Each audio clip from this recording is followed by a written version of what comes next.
होता रहा है।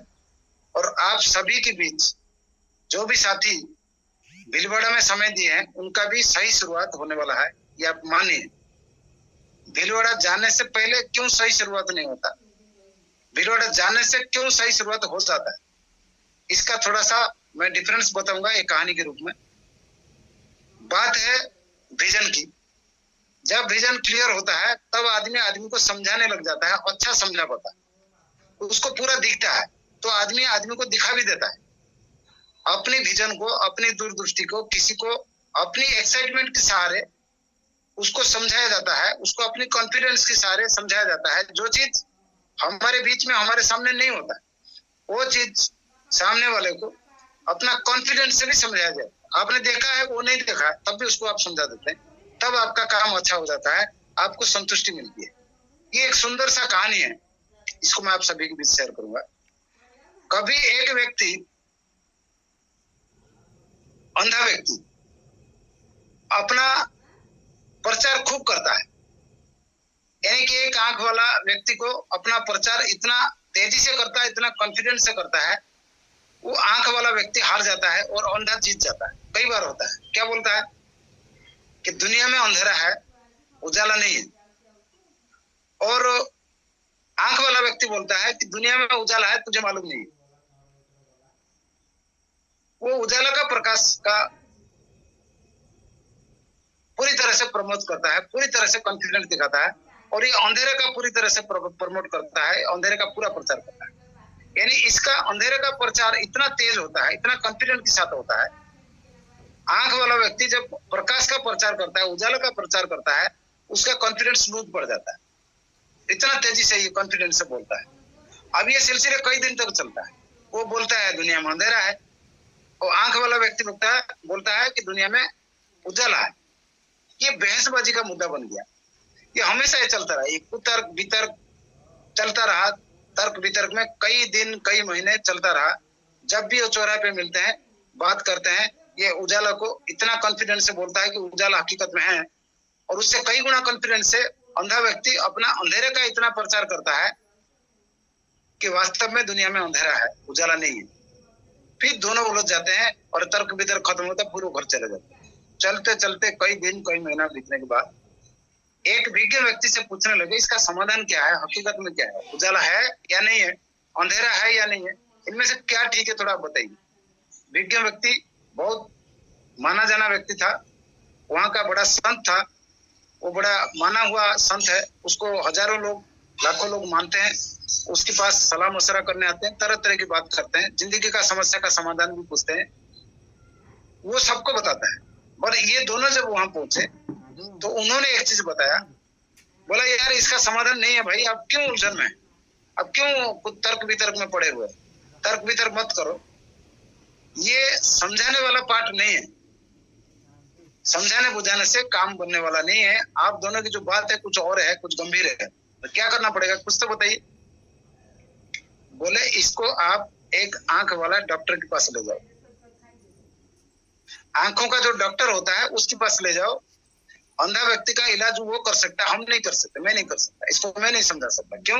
जो चीज दिखता नहीं है उसको हम समझाने से समझा नहीं सकते, दिखेगा तो ये समझ जाएगा। इसको आप कई दिन तक समझाते रहे, कई महीने तक समझाते रहे, ये सिलसिला आपका चलता रहा, तर्क वितर्क चलता रहा, ये इसका फायदा क्या हो रहा है? तो अगर अभी तक ये फायदा कुछ नहीं हो पाया, ये सिलसिला अगर सारी जिंदगी में करोगे, इसका फायदा कुछ होने वाला नहीं है, इसका कुछ समाधान निकलने वाला नहीं है।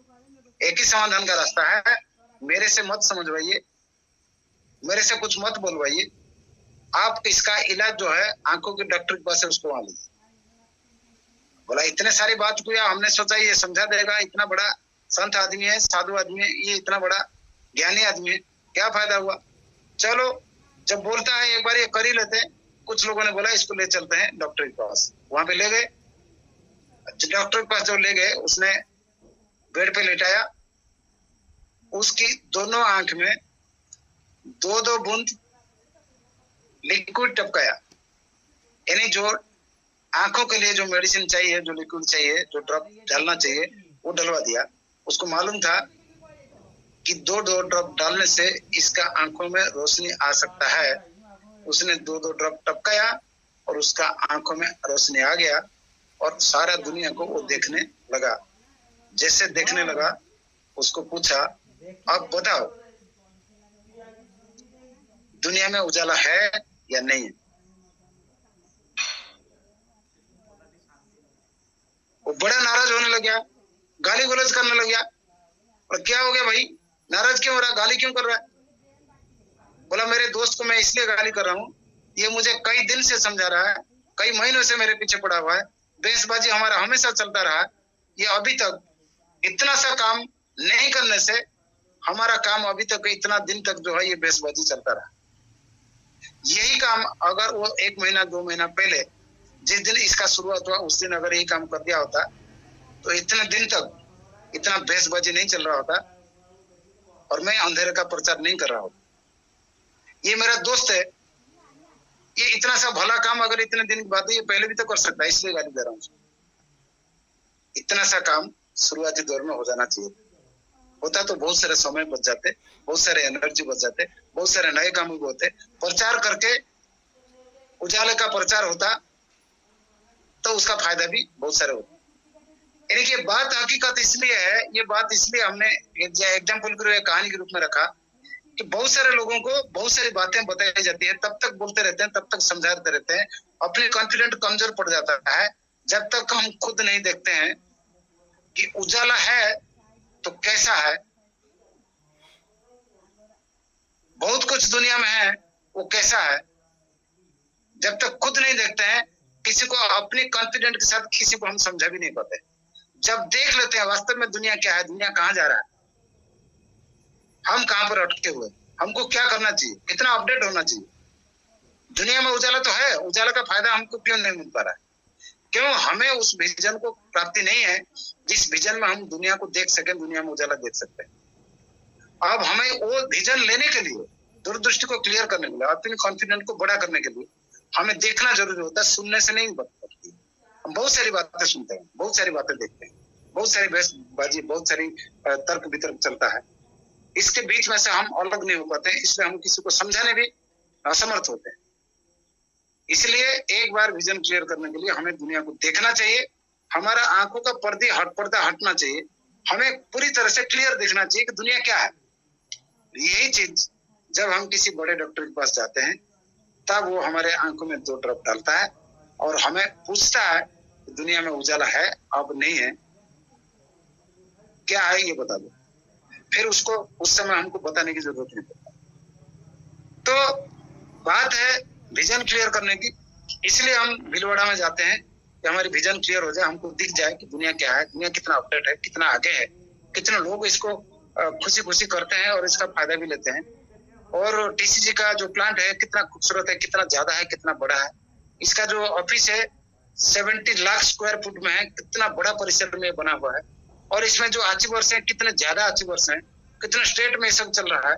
इसका जो पूरी तरह का जो इसका दुनिया है वो हमारे सामने आ जाता है जब हम भीलवाड़ा जाते हैं। और यही चीज हम कितने भी बार बताएं, कितने भी बार समझाएं, कितने भी बहसबाजी करें, कितने भी तर्क वितर्क के बीच में समय दें, जब तक हम देख नहीं लेते हैं हमारा विजन क्लियर नहीं होता है। हम इसको मान नहीं लेते हैं पूरी तरह से, अपनी कॉन्फिडेंस से इस काम को कर नहीं लेते हैं, कर नहीं पाते हैं, इसलिए हमारा विजन क्लियर नहीं होता है। और इसको हमने भी कभी देखा, हमको करंट आया, हमने काम किया, आपने भी देखा, आपको भी करंट आया, आप में भी काम होगा।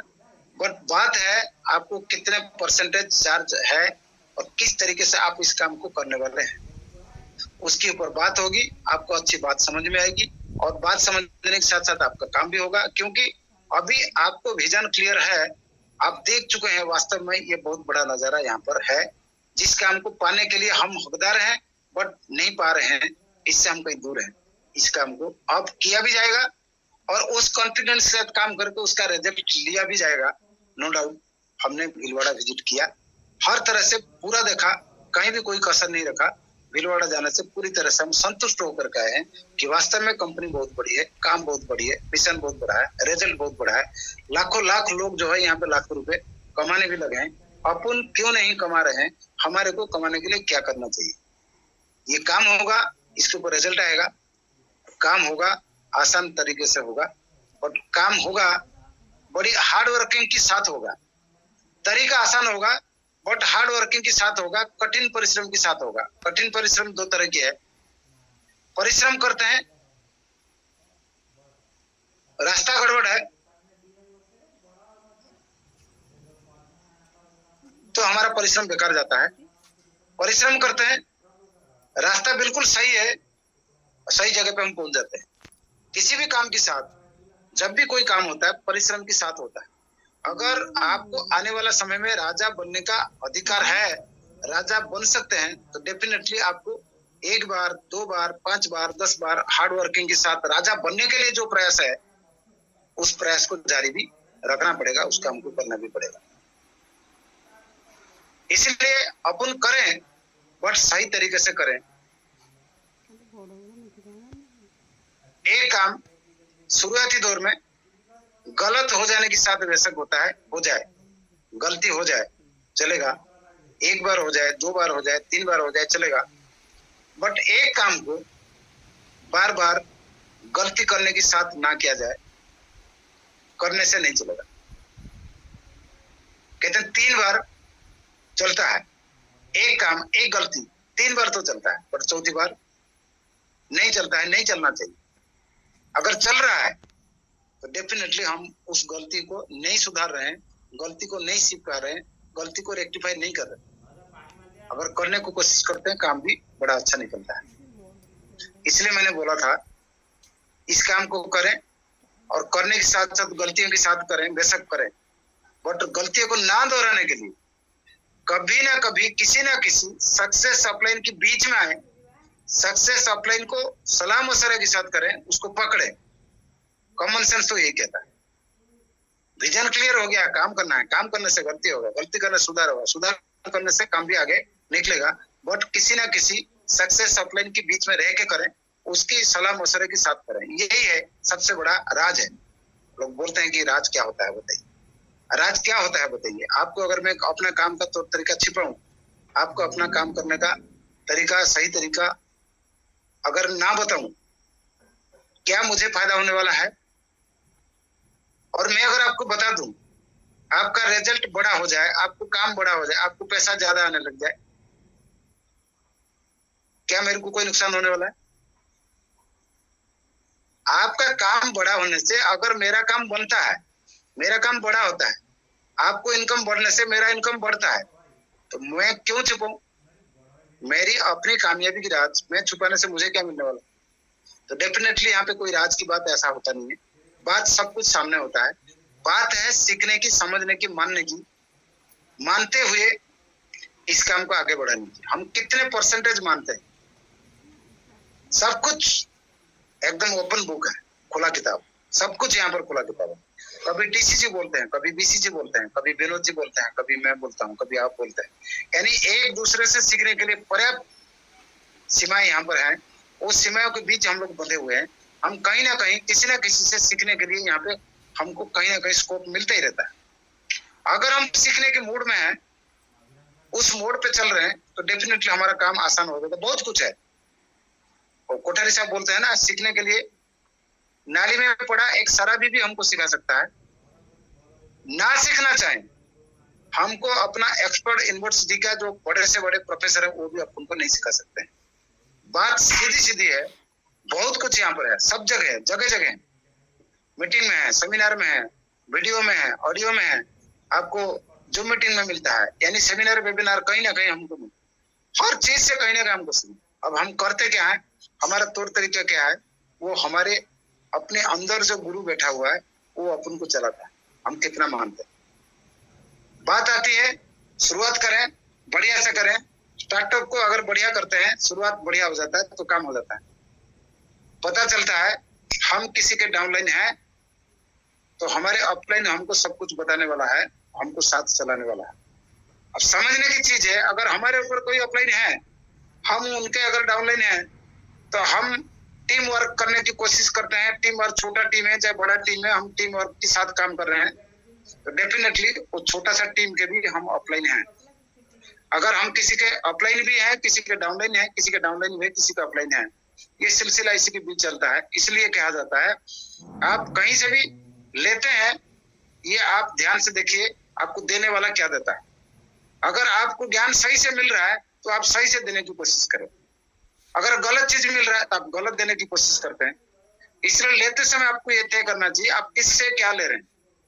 अगर आपका अपलाइन आपके ऊपर है, सोया हुआ अपलाइन है, नेगेटिव अपलाइन है और उसकी बातों के अनुसार आप चल रहे हैं तो आप क्या देंगे डाउनलाइन को, क्या तरक्की हो सकता है। अगर आपके ऊपर अपलाइन एक्टिव है, ग्रोइंग है, इफेक्टिव है तो डेफिनेटली उसके साथ अगर आप चलते हैं, उसकी बात मानते हैं, उसके इशारे से अगर काम करता है आपका काम हो जाता है।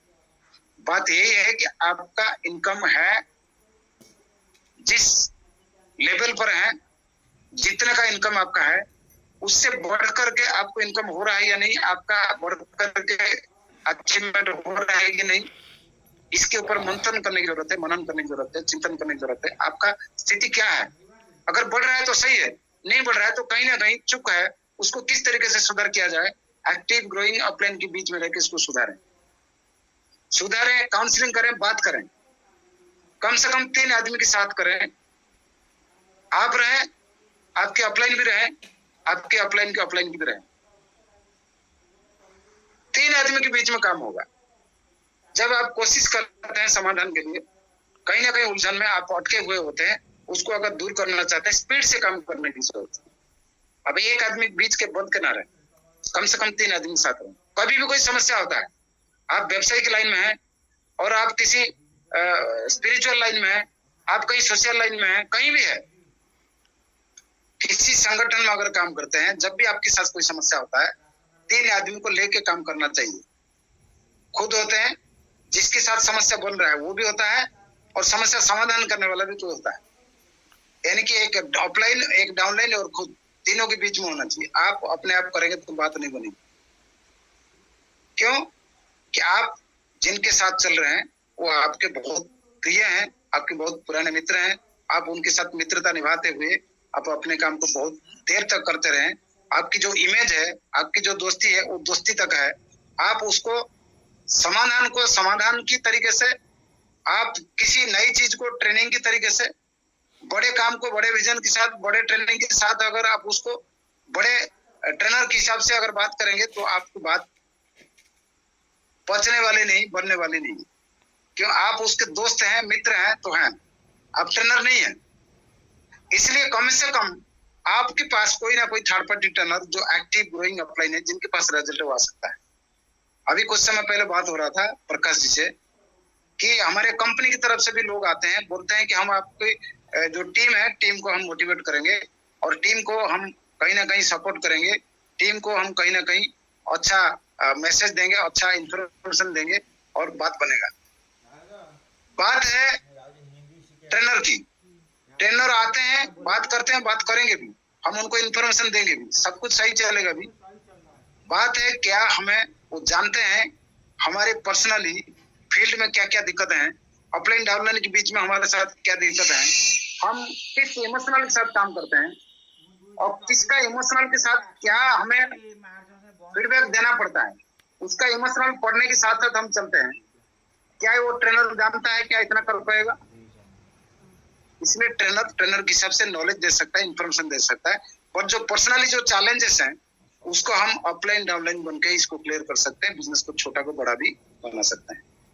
इसलिए मैं ये कहूंगा, आप सभी, आपको जो विजन क्लियर करने की बात थी, आप सभी ने विजन क्लियर किया। बहुत अच्छा लगा कि आप सभी ने कहना मान के भीलवाड़ा विजिट किए और प्लांट भी देखा होगा, आपने मीटिंग को पूरा एंजॉय किया होगा और कितना बड़ा नजारा है, क्या क्या रिजल्ट्स यहाँ पे आते हैं, ये सब कुछ फील किया होगा। इस चीज के बीच रह के आपने अगर वहां पे कमिटमेंट किया, एक डिसीजन लिया कि मुझे अगला बड़ा जो है, जो अगला सीढ़ी मेरे लिए इंतजार कर रहा है, उसको मैं अचीव कर सकता हूँ, जरूर करूंगा। अगर ये चीज आप मानते हैं, इस तरह के डिसीजन लेकर अगर वहां से आए हुए हैं, तो इसके ऊपर आप एक्शन प्लान रखिए और इस एक्शन प्लान के साथ अगर आप अपना काम को कंटिन्यूअस, अभी मेरे ख्याल से 17 दिन है हमारे हाथ में, इसको पूरा करते हैं तो मई महीने का जो रिजल्ट है जून में ये डबल होके आ सकता है। मिनिमम आपका 50-60% से लेकर 100% तक रिजल्ट ज्यादा आ सकता है, क्योंकि इसका प्लानिंग हमने पूरा बना लिया। मई से ज्यादा जून में हर हालत में आना चाहिए। इसके लिए हमको कम से कम एक टारगेट के साथ बंध जाना चाहिए। आपने मीटिंग में भी सुना होगा, सेमिनार भी सुना होगा, आप कहीं ना कहीं ट्रेनिंग में सुना होगा, कैसेट किताब से सुना होगा। हमेशा जो टारगेट हमारा होता है, हम लोग कोर मेंबर हैं, यानी कि कोर मेंबर की लिस्ट में आते हैं, इसलिए कि हमारा विजन क्लियर होता है। हम हर चीज को देख चुके हैं, हमारा मैच्योरिटी बढ़ चुका है, हम लोग जान चुके हैं आरसीएम क्या है, आरसीएम से रिजल्ट कैसे लिया जाता है। इसलिए हमको कम से कम टारगेट ओरिएंटेड होकर काम करना चाहिए, चाहे किसी भी तरीके से हो। हमारा टारगेट हमारा होना चाहिए। हमारा ऑफलाइन का टारगेट बाद में होना चाहिए। फर्स्ट प्रायोरिटी हमारा टारगेट, सेकंड प्रायोरिटी ऑफलाइन का टारगेट। ऑफलाइन से हम किस तरीके से काम लेंगे, ऑफलाइन को डिमांड करके ले सकते हैं। ऑफलाइन का टारगेट बिल्कुल भी नहीं होता है कि आपका टारगेट के लिए वो आएगा आपके पास, अपना टारगेट सुनाएगा। ऑफलाइन का अपना टारगेट अलग होगा, बट आपका टारगेट, आपको जो डिमांड है, आपको जो चाहिए, यानी कि जैसे कहते हैं कि मुझे क्या फायदा है, मुझे क्या फायदा हो सकता है, ये बताइए। हर एक आदमी का एक इच्छा होता है कि मुझे क्या फायदा है, मेरा फायदा मुझे बताए, दुनिया का फायदा से मुझे मतलब नहीं। यानी आपका जो फायदा है वो आपका टारगेट है, आपके टारगेट अनुसार काम होता है। इसलिए बोला जाता है हर टारगेट को 3 चरणों में बांटा जाता है, और इस टारगेट को तब हम आसान तरीके से पूरा कर पाते हैं, एक बार में नहीं होता। महीने की शुरुआत में आपने टारगेट लिया, सब कुछ विजन क्लियर, एकदम एक्साइटमेंट, सब कुछ भरा हुआ, अपने टारगेट पे लिया। पता चला एक टारगेट आपने महीने की शुरुआत में किया, भीलवाड़ा से आने के बाद आपने डायरी में भी लिखा और उसके ऊपर काम भी चालू किया, और महीने के एंड में जाके चेक किया कि क्या हुआ क्या नहीं हुआ। उस टारगेट को पूरा करना इतना आसान नहीं हो पाएगा जितना आसान तरीके से आपने लिख के शुरुआत करके आपने काम किया, महीने के एंड में देखा, उस तरीके से रिजल्ट नहीं आया। बहुत कम रिजल्ट आता है, बहुत कम पॉसिबल होता है। इसलिए बोला जाता है ये आपका अपना जो टारगेट है, 20,000 का है, 70,000 का है, 1,15,000 का है, चाहे 40,000 का है, जो भी टारगेट है, उस टारगेट को आप 3 हिस्सा में बांटिए, तभी ये पूरा हो सकता है। 3, आप अपने कमिटमेंट के साथ काम कर रहे हैं, तो आपके अपने कमिटमेंट के साथ ये 3 टारगेट जो है पूरे होने चाहिए। हमेशा आप सुनते होंगे हर ट्रेनिंग में, हर मीटिंग में, कि शॉर्ट टर्म टारगेट होता है, मिडिल टर्म टारगेट होता है, फिर लॉन्ग टर्म टारगेट होता है। आपका अगर लॉन्ग टर्म का टारगेट है और ये टारगेट आपका 1 महीने का है, 40,000 का टारगेट है, तो 40,000 का लॉन्ग टर्म टारगेट अगर आप मानते हैं, आपका टारगेट है 40,000, पिछला महीना 20,000 था, इस महीने में टारगेट 40,000 करेंगे। 40,000 था, इस महीने में आप 70,000 करेंगे, तो टारगेट आपका 40 का 70 का माइंड में फिट हो जाना चाहिए। एक बार में ये पूरे नहीं होंगे, 3 बार में होंगे। टारगेट को 3 हिस्सा में बांटिए, short term target, middle term target, long term target, यानी कि 10 तारीख, 20 तारीख और 30 तारीख। अगर 70,000 का टारगेट है तो है, बट 3 चरणों में होना चाहिए। 10 तारीख तक शॉर्ट टर्म टारगेट पूरा होना चाहिए, 30% का टारगेट खत्म हो जाना चाहिए। 20 तारीख तक इसी काम को लगातार करेंगे, कोशिश करेंगे, अपना ये काम है और अपन को ही करना है। 20 तारीख तक बाकी 30% काम पूरा हो जाना चाहिए। बाकी जो लॉन्ग टर्म टारगेट है, बाकी 60% के बाद 40% की बैलेंस है, उसको पूरा करने के लिए अपन को बाकी 10 दिन का पूरा काम है, उसको हम पूरा कर सकते हैं। यानी कि 10 तारीख से पहले 30%, 70,000 का 30%, 21,000 का बिजनेस बनता है। 70,000 का बाकी 30%, 20 तारीख तक पूरा होना चाहिए। यानी आपका टोटल 70% का बिजनेस 20 तारीख से पहले 20 तारीख तक टोटल 21,000 और 21,000, यानी 60% जो है 42,000 का बिजनेस नक्की हो जाना चाहिए, डन हो जाना चाहिए। क्यों? हम सीरियस हैं, हमारा विजन क्लियर है, हम कुछ अलग करना चाहते हैं, हम कुछ नया करना चाहते हैं।